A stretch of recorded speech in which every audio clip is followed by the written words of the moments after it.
Agora que você já entende o custo de vida em geral aqui de Portugal, eu quero falar um pouquinho sobre poder de compra, eu quero falar um pouquinho sobre inflação e eu quero falar sobre investimentos. Coisas muito importantes que dão uma perspectiva diferente da realidade daqui para a realidade do Brasil. Primeiro eu quero falar sobre poder de compra. Talvez você chegue na conclusão que, baseado na proposta salarial que você recebeu, baseado no custo de vida e nos gastos que você vai ter aqui, por mês vai te sobrar 100 euros. E aí você pode imaginar, nossa, 100 euros é muito pouco. E é sobre isso o poder de compra que eu quero dizer que 100 euros, sobrar 100 euros por mês, é muito mais do que sobrar, obviamente, 100 reais por mês. Aí você pode dizer, claro, é só se eu converter 100 euros, talvez eu chegue num valor de 300, 400 reais. Mas eu também quero dizer que sobrar 100 euros é muito diferente de sobrar 400, 500 reais. E é isso que eu vou mostrar a partir de agora. Para você entender como o poder de compra funciona, eu vou tentar colocar um profissional no mesmo nível em duas situações, parecidas, tanto no Brasil quanto em Portugal. Então, eu vou pegar um profissional pleno, quase sênior, tanto no Brasil quanto em Portugal, e a gente vai tentar entender qual é o poder de compra desse profissional.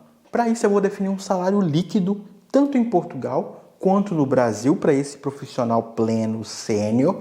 E eu vou tentar ser otimista para o Brasil e vou tentar ser um pouquinho mais realista e pessimista para Portugal. Para o Brasil, eu acredito que um profissional pleno, assim, que ganha muito, ganha 8 mil reais. E aqui em Portugal, eu acho que um salário justo para um pleno, é algo por volta de 1.500 euros. Talvez a primeira coisa que a gente faça, e isso é um erro, é tentar pegar esses 1.500 euros, converter para reais e aí comparar se isso dá mais ou menos de 8 mil reais. Mas isso é uma péssima ideia. Não é isso que a gente quer aqui. A gente vai tentar pegar algum produto ou algum serviço e ver, com um salário de 1.500 euros ou com um salário de 8 mil reais, quão distante esse profissional está desse produto. Eu vou usar como exemplo para a gente calcular esse poder de compra um iPhone 12 Pro de 128 GB, que é um celular top de linha que acabou de ser lançado no momento que eu estou gravando esse vídeo. O valor desse celular no Brasil está em algo perto de 10 mil reais. E a gente viu que o profissional pleno, sênior que a gente está colocando no Brasil, ganha muito, se ele ganhar 8 mil reais. Então vamos ao valor de 8 mil reais e com isso a gente chega aqui por dia. Se eu imaginar que um mês tem 20 dias úteis, ele ganha por dia 400 reais. E aí a gente pode calcular quantos dias esse profissional precisa trabalhar para ele comprar esse iPhone. Basicamente ele precisa trabalhar 25 dias para chegar nesse valor. Agora, olhando para a realidade do pleno, meio sênior ali em Portugal, ganhando 1.500 euros, que não é um salário exorbitante, a gente pode até imaginar que é um salário baixo, a gente chega aqui, se ele ganha 1.500 euros por mês, em 20 dias, para cada dia, ele ganha algo perto de 75 euros.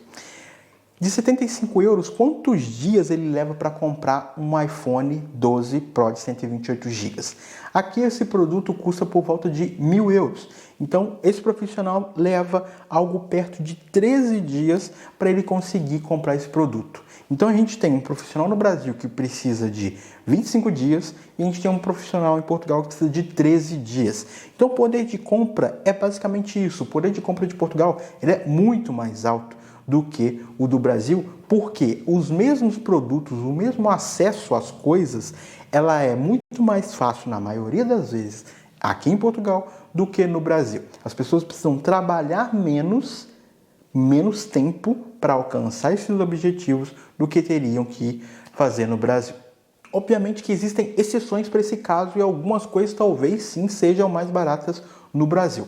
Por exemplo, aluguel. Como a gente viu, aluguel aqui não é uma coisa muito barata. Eu acho que o aluguel é a grande exceção a essa regra. Mas mesmo assim, pensa comigo. Se você trabalha e te sobra algum dinheiro em Portugal, com esse dinheiro que sobra, você tem mais poder de compra do que o dinheiro que te sobra no Brasil.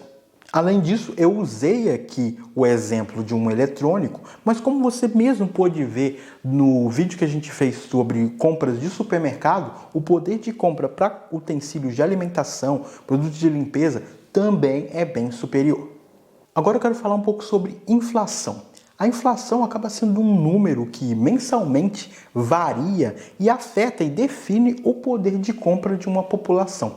Esse valor varia por diversos motivos. Motivos de estabilidade política, motivos de situações globais, como a gente viu na última crise. E a verdade é que a inflação, ela muda muito o que a gente consegue fazer e a nossa experiência numa sociedade. Ela muda muito mais do que até mesmo eu acreditava. E eu vou falar um pouquinho mais nos próximos minutos. Quando a gente fala de inflação, a gente tem basicamente um índice, que é um IPC, que é um número que diz que, ok, eu vou olhar para um certos números de produtos aqui nessa sociedade portuguesa ou brasileira, e aí, do mês passado para esse mês, quanto variou esses produtos? Variou para cima ou variou para baixo? Os produtos estão mais caros ou mais baratos? E aí isso acaba definindo a inflação por esse índice. Se a gente olhar para o ano de 2020, que foi um ano super complicado para todas as sociedades, para todas as economias do mundo, e se a gente parar para pensar que o Brasil é uma das maiores economias do mundo e que Portugal é um dos países mais pobres da Europa, a gente chega numa conclusão meio triste até de como a inflação no Brasil foi muito superior que a inflação em Portugal. Nos últimos meses de 2020, a inflação em Portugal estava negativa. Isso quer dizer que os produtos começaram a baixar de preço, algo que a gente não viu numa das maiores economias do mundo, que é o Brasil. Então eu estou falando disso de poder de compra, de inflação, para te dizer que Portugal é um ótimo lugar para se viver, não porque a moeda é o euro, não porque nós trabalhamos com tecnologia, mas é um ótimo lugar para se morar por causa de uma palavra que muitas vezes a gente não tem no Brasil, que é estabilidade. A minha vivência no Brasil, você pode até discordar comigo, mas é que não importa muito se eu ganho 8 mil, 10 mil reais no Brasil, se eu faço um plano de 12 meses, eu tenho um objetivo, em 12 meses eu vou ter que comprar algum produto, ou eu vou comprar esse produto e pagar ele em 12 meses, meio que não importa. Se eu faço um plano a longo prazo, nada me garante que no final desses 12 meses eu vou estar numa condição financeira igual ou muito próxima da que eu estou agora quando eu crio o plano. Não existe uma certa estabilidade muito grande. Então, quando chegar no final desses 12 meses, pode ser que o meu poder de compra tenha caído muito. E aí, as contas que eu fiz, a projeção que eu fiz de estabilidade da minha vida pode estar totalmente diferente. E isso se liga talvez ao último ponto aqui desse vídeo, que é a coisa do investimento. Eu vou dizer investimento de vida, mas você pode definir isso de várias formas. Se você for uma pessoa que gosta de investir mesmo, investir em bolsa, investir em tesouro direto, investir em tipos de ação, isso também serve. Se você for uma pessoa que gosta de poupar dinheiro, isso também serve. E se você for uma pessoa que gosta de planejar coisas para o futuro, por exemplo, eu quero comprar um carro melhor daqui a um tempo, eu quero comprar uma casa daqui a um tempo.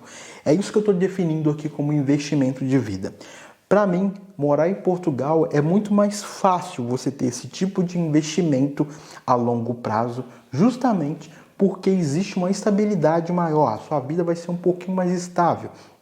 Mesmo num ano de pandemia, obviamente, muitas pessoas foram afetadas, muitas pessoas com empregos mais básicos foram totalmente afetadas, mas para o nosso caso, que a gente tem um certo privilégio de trabalhar numa área de tecnologia, que tem muito trabalho e até foi menos afetado durante a crise, a gente tem uma estabilidade maior em Portugal do que uma estabilidade no Brasil.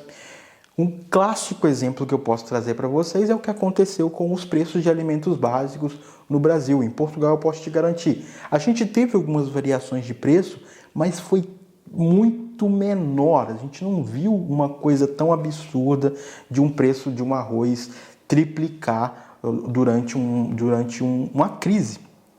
E como que isso afeta a minha vida a longo prazo? Isso quer dizer que eu consigo continuar nos meus objetivos. Se eu quero abrir uma empresa daqui a um ano, esse tipo de coisa, esse tipo de efeito externo, ele me impacta menos aqui do que me impactaria no Brasil e talvez eu tivesse que adiar um pouco o plano de abrir uma empresa. Eu só estou dando um exemplo aqui, mas você pode colocar qualquer objetivo que envolve dinheiro. Eu vou dar só um outro detalhe também para te dar uma perspectiva das coisas, né? Como eu tenho essa estabilidade, como eu sei que eu posso criar um plano, não é muito comum aqui em Portugal a gente comprar coisas parceladas. Talvez a população de forma geral se prepare antes, junte o dinheiro, para aí sim comprar um produto. Diferente do que a gente muitas vezes vê no Brasil, que é eu comprar e depois eu vou pagando parcelado, né? Praticamente eu faço uma dívida antes para depois quitar ela. Apesar disso, em Portugal, o cartão de crédito você consegue também pagar uma parcela mínima. Então, quando eu vim para Portugal, eu não tinha um dinheiro todo para alugar a casa, e eu falei em outro vídeo quão difícil isso era, e comprar, mobiliar a casa inteira. Porque muitas casas, eu esqueci até de dizer no vídeo, muitas casas são mobiliadas, mas outras casas não são. A minha não era, então eu tive que mobiliar ela. Para eu fazer isso, eu tive que usar o cartão de crédito e eu tive que comprar tudo e depois ir pagando parcelas mínimas do cartão. Qual é a grande diferença de fazer isso aqui e fazer isso no Brasil?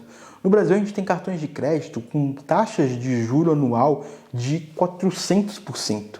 E aqui a gente tem uma taxa de juros muito baixa. O meu cartão, da última vez que eu olhei, a taxa de juros anual dele era algo perto de 15% anual. Eu pago uns juros, mas é algo muito mais possível do que 400 vezes, né, mais. Então, também se reflete, a estabilidade de Portugal também se reflete nisso. Então esse vídeo, eu tô até um pouco rouco, é para te mostrar que o poder de compra, os planos que você consegue fazer para o futuro e a estabilidade, tanto financeira, e isso acaba afetando a estabilidade emocional, sua estabilidade de vida, são coisas muito fortes em Portugal. E às vezes uma pessoa que ganha muito dinheiro no Brasil não tem essa estabilidade ou tem que compensar essa falta de estabilidade com valores muito altos, enquanto aqui a gente tem um salário mais baixo, mas a gente tem essa estabilidade, eu consigo comprar as minhas coisas, eu consigo fazer os meus planos, eu consigo avançar na vida por causa dessa estabilidade, até mesmo financeira.